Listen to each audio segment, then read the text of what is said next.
Cerita horor kali ini terjadi di sebuah tempat pekerjaan yang dialami oleh seorang gadis muda yang masih berusia belasan tahun. Dia masih baru tamatan SMA. Sebut saja namanya dengan Sari. Sari berangkat dari kampung untuk mencari pekerjaan di kota besar.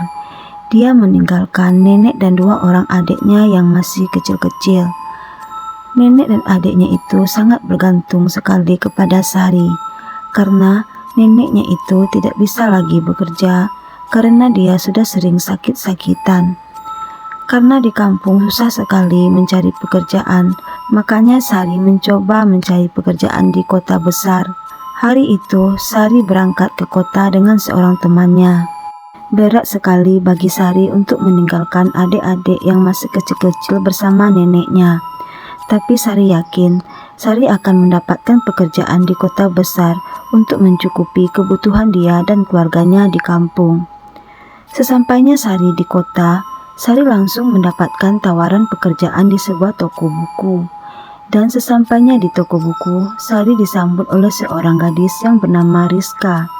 Rizka adalah penjaga toko buku juga. Dia sudah lama bekerja di situ. Karena saking ramainya toko buku itu, Rizka kewalahan untuk melayani pelanggan. Makanya pemilik toko mencari satu lagi karyawan untuk membantu Rizka di toko buku tersebut. Dan pas Sari memperkenalkan dirinya kepada Rizka, sepertinya Rizka kurang ramah terhadap Sari. Dan Rizka sepertinya tidak niat untuk mengajari Sari untuk bekerja di situ. Tapi karena kewajiban Rizka untuk mengajari Sari dan membantu Rizka bekerja di situ, terpaksa Rizka harus ramah kepada Sari. Dan pagi itu, Sari dan Rizka sama-sama baru tiba di toko buku. Dan Sari begitu ramah menyapa Rizka. Dan Rizka cuma tersenyum saja mendengar Sari menyapanya. Dan mereka lalu masuk ke dalam toko buku untuk melakukan pekerjaan masing-masing. Rizka menyuruh Sari untuk membersihkan buku-buku yang ada di gudang belakang. Dengan semangatnya Sari langsung bergegas ke gudang belakang untuk membersihkan buku-buku yang ada di situ. Sesampainya Sari di gudang buku tersebut, di situ sudah banyak buku-buku yang sudah lama yang tidak terawat dan berserakan. Dan Sari mulailah menyusun dengan rapi buku-buku yang ada di dalam gudang tersebut. Pas sedang fokusnya Sari lagi menyusun buku-buku yang di gudang itu, tiba-tiba saja Sari mencium bau amis yang sangat menyengat dan bau busuk yang tidak biasa. Lalu Sari mencari bau busuk itu di dalam gudang tersebut. Tapi Sari tidak menemukan pusat bau busuk itu. Dan pas Sari lagi menunduk ke lantai untuk mencari di mana bau busuk itu berada, tiba-tiba saja Sari melihat di tepi pintu seperti seseorang lagi berdiri dan melihat ke arahnya. Pas Sari menengadahkan kepalanya, sesosok perempuan berbaju putih dan berambut panjang yang lagi sedang menggendong bayi yang lagi melihat ke arah Sari. Sontak saja Sari langsung kaget dan ketakutan sekali. Lalu Sari menjerit dengan kerasnya karena saking ketakutannya. Dan Rizka yang sedang lagi bekerja di depan juga ikut mendengar suara Sari yang lagi berteriak dengan kencangnya. Lalu Rizka langsung bergegas lari ke arah gudang buku yang ada di belakang itu. Karena Rizka juga cemas kalau ada hal yang tidak diinginkan terjadi kepada Sari. Dan sesampainya Rizka di sana, Rizka melihat Sari seperti ketakutan. Dan Rizka lalu bertanya kepada Sari, "Kamu kenapa, Sari?" Lalu Sari dengan badan yang masih lemas menjawab pertanyaan Rizka. "Tadi aku melihat sosok perempuan baju putih dan berambut panjang, lalu dia menggendong seorang bayi. Dia lagi berdiri di depan pintu itu, sedang menatapku, Rizka."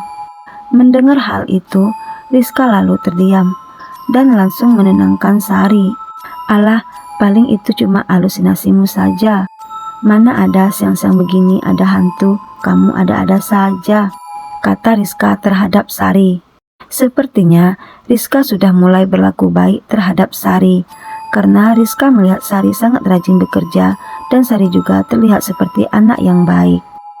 Jadi tidak ada alasan untuk Rizka untuk tidak berbuat baik kepada Sari. Dan hari itu pun sudah sore, dan waktunya untuk pulang. Dan mereka langsung menutup toko tersebut. Sesampainya Sari di rumah, Sari masih mengingat wajah pucat perempuan yang ada di toko buku tersebut. Dan pagi pun mulai menjelang, dan Sari pun langsung bergegas untuk pergi bekerja ke toko buku tersebut. Dan tidak seperti biasa, toko buku masih tertutup dengan rapat, dan ada selembar kertas ditempel di depan pintu toko buku tersebut. Dan Sari langsung membaca isi dari tulisan yang ada di kertas tersebut. Sari, aku tidak masuk kerja hari ini karena aku lagi ada urusan mendadak. Ternyata tulisan itu ditulis oleh Rizka yang tidak bisa masuk kerja di hari itu.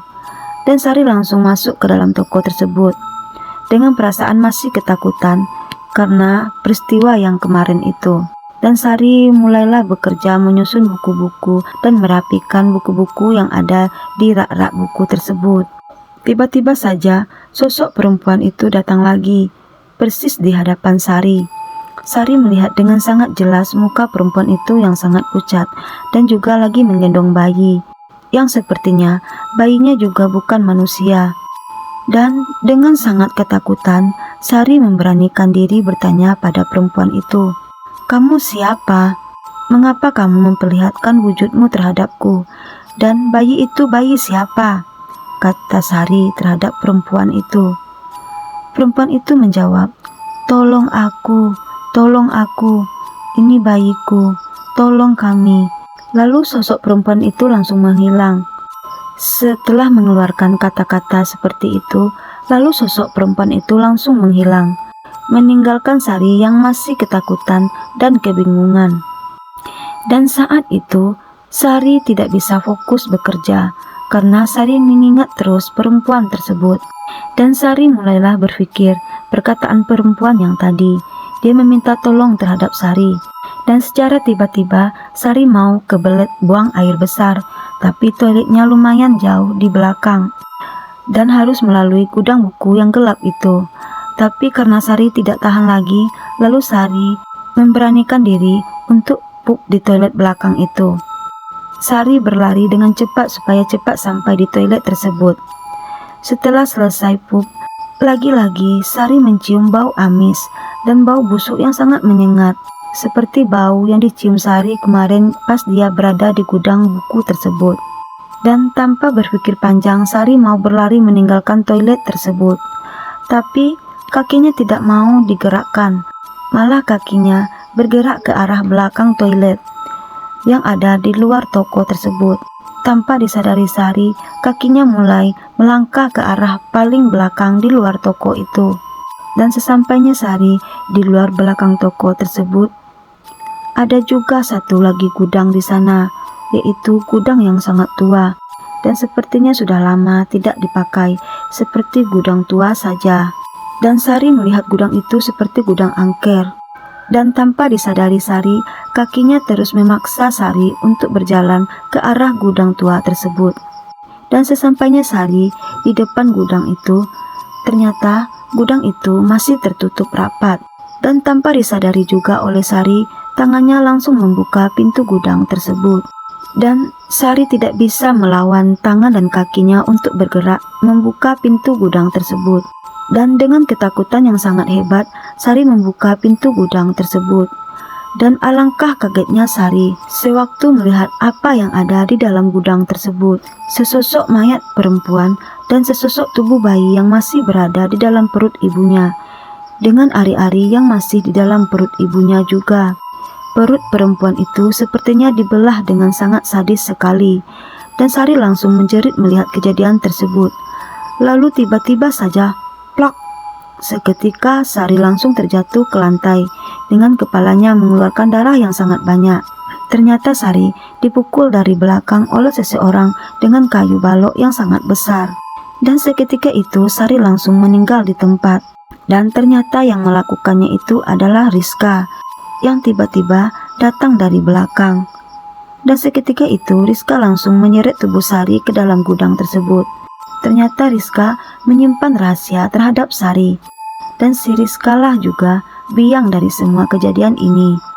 Dan sebelum peristiwa ini terjadi, 1 minggu yang lalu, ada seorang perempuan yang lagi hamil tua datang ke toko buku tersebut. Dan perempuan itu langsung memarahi Rizka dan memaki-maki Rizka karena Rizka sudah berani selingkuh dengan suami perempuan yang hamil tersebut. Dan Rizka tidak terima dengan kata-kata perempuan itu. Lalu Rizka menendang perut perempuan tersebut. Dan seketika itu perempuan tersebut langsung jatuh ke lantai. Lalu Rizka dengan cepat menyeret perempuan itu ke dalam toko buku tersebut dan membawa perempuan yang lagi hamil itu ke gudang tua yang ada di belakang toko buku itu. Disitulah Rizka memulai aksi sadisnya. Dengan pikiran Rizka yang sudah dipenuhi dengan emosi dan amarah, Rizka lalu membelah perut perempuan tersebut dengan parang yang sebelumnya sudah terletak di dalam gudang tua tersebut. Seketika itu perempuan hamil tersebut langsung meninggal di tempat dan juga anak yang ada di dalam kandungannya. Ternyata sosok yang selalu menghantui Sari di toko buku itu adalah perempuan hamil yang sudah dibunuh oleh Rizka tersebut. Sebenarnya hantu perempuan hamil itu tidak ingin menakuti Sari, tapi dia hanya meminta tolong kepada Sari untuk membantunya mengungkap kematian dan bayinya. Tapi malang dikata, Sari juga ikut dibunuh oleh Rizka karena Sari sudah menemukan jasad perempuan hamil tersebut. Karena Rizka takut kalau Sari mengetahui hal yang sebenarnya, bahwa dialah yang membunuh perempuan hamil tersebut. Rizka takut semuanya akan terbongkar dan dia akan dilaporkan ke polisi dan akan masuk penjara dengan waktu yang sangat lama. Dan Rizka takut cita-citanya untuk menjadi seorang sarjana akan pupus.